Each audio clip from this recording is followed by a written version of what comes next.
నమస్తే, welcome to our channel. నేను పద్మిని. ప్రస్తుతంతో పాటు ప్రముఖ ఆధ్యాత్మికవేత్త, వాస్తు జ్యోతిష పండితులు, లలిత ఉపాసకులు, వాస్తు జ్యోతిష శిక్షణ నిపుణులు బ్రహ్మశ్రీ నానాజీ పట్నాయక్ గారు మనతో పాటు ఉన్నారు. మాట్లాడదాం. నమస్తే సార్. శ్రీమాత్రే నమః. వారి రాశి ప్రకారం ఏ క్షేత్రాన్ని దర్శించాలి, తద్వారా దర్శిస్తే వచ్చేటటువంటి పుణ్యం ఏమిటి, ఎట్లా వాళ్ళ పూర్వజన్మ పాపం ప్రక్షాళన అవుతుంది, ఇవన్నీ సవివరంగా తెలియజేస్తున్నారు.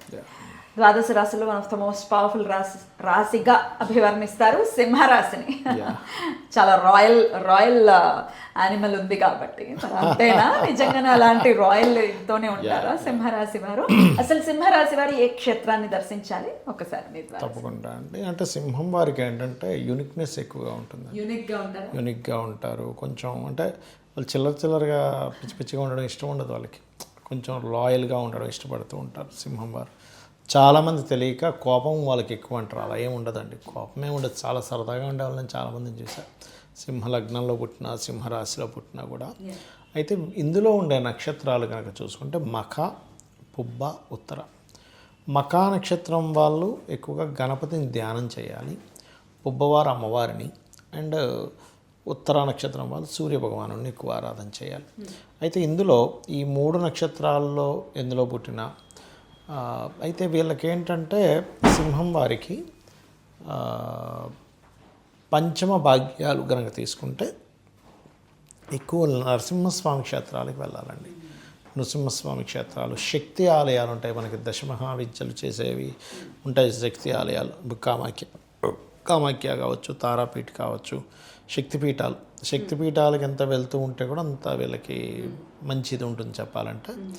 అండ్ వీళ్ళకి సింహం వారికి ఇప్పుడు ప్రజెంట్ రాశిలో కేతు సంచారం జరుగుతుంది గోచారంలో.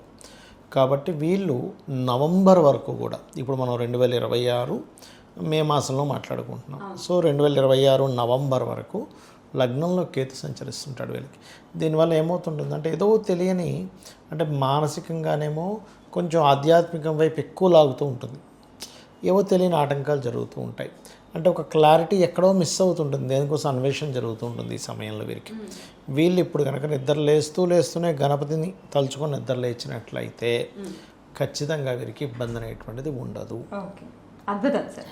సో ఇట్లా అయితే నక్షత్రాల వారిగా కూడా మీరు చెప్తున్నారు కాబట్టి 3 నక్షత్రాల వారు ఏ ధ్యానాన్ని చేసుకోవాల్సి ఉంటుంది సార్? ఇందాక నేను చెప్పానుగా, కేతు మకాయము గణపతి, పుబ్బాయేమో అమ్మవారు, ఉత్తరాయేమో ఈ యొక్క సూర్యభగవాన్ని ధ్యానం చేసుకుంటున్నారు. అయితే ఇక్కడ ఏంటంటే ఎక్కువగా లక్ష్మీనరసింహస్వామి క్షేత్రాలకు వెళ్ళడం మంచిది.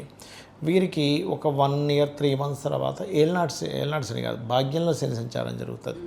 అష్టమ శని అయిపోద్ది. అష్టమ శనిపై భాగ్యస్థానంలో శని సంచారం జరిగేటప్పుడు వీళ్ళు వెళ్ళే క్షేత్రాలు ఎక్కువగా కాలభైరవ క్షేత్రానికి వెళ్తుండాలి. అప్పుడు ఎక్కువగా నరసింహస్వామి క్షేత్రంతో పాటు ఆ 2.5 years అంటే భాగ్యస్థానంలో శని సంచారం జరిగేటప్పుడు అది వీళ్ళకి చాలా అంటే చాలా మట్టుకు, అంటే ఇది ఎక్కడ తోడ్పడుతుంది అంటే, ఇప్పుడు మీకు గమనిస్తే కనుక భాగ్యస్థానంలోదే ఎందుకు వెళ్ళాలి అంటే, దేవతా స్థానంగా జ్యోతిషాస్త్రంలో 9th house చెప్పారు. మనం చూడండి, వీడు భాగ్యవంతుడురా అంటాం, నిర్భాగ్యవంతుడు అంటాం. అంటే ఏమిటి? భాగ్యస్థానం డిసైడ్స్ ఈ వ్యక్తి భాగ్యవంతుడా కాదా అనేది 9వ భావం వాడిని డిసైడ్ చేస్తుంది.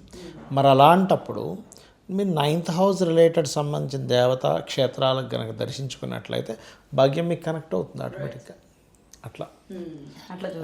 అలా చూసుకోవాలి. Right sir. అయితే ఖచ్చితంగా సింహరాశి వారు లక్ష్మీ నరసింహస్వామి ఆరాధన అనేది ఇంకా జీవిత పర్యంతం కనుక చేసుకుంటే మంచి అభివృద్ధి, చాలా మంచి అభివృద్ధి ఉంటుంది, అందులో సందేహం ఏం లేదు. అండ్ అంటే వీళ్ళు దత్తాత్రేయుడిని చేసుకోవచ్చు, పూజాది కార్యక్రమాలు, కానీ క్షేత్రానికి వెళ్ళేది మాత్రం లక్ష్మీ నరసింహస్వామి. ఇక్కడ హైదరాబాద్ అయితే యాదగిరిగుట్ట, మనకి లక్కీగా యాదగిరిగుట్ట ఉంది. వైజాగ్ సైడ్ అయితే మన ఇది ఉంది, ఇది సింహాచలం. వైజాగ్లో అయితే సింహాచలం ఉంది. సో ఆ రకంగా వెళ్ళొచ్చు, అప్పుడప్పుడు ఖచ్చితంగా దర్శనం చేసుకుంటూ ఉంటే. ఇంకోటి ఏంటంటే, గోచారంలో గ్రహాలు వచ్చినప్పుడు ఆ క్షేత్రాలకు వెళ్ళడం మంచిది.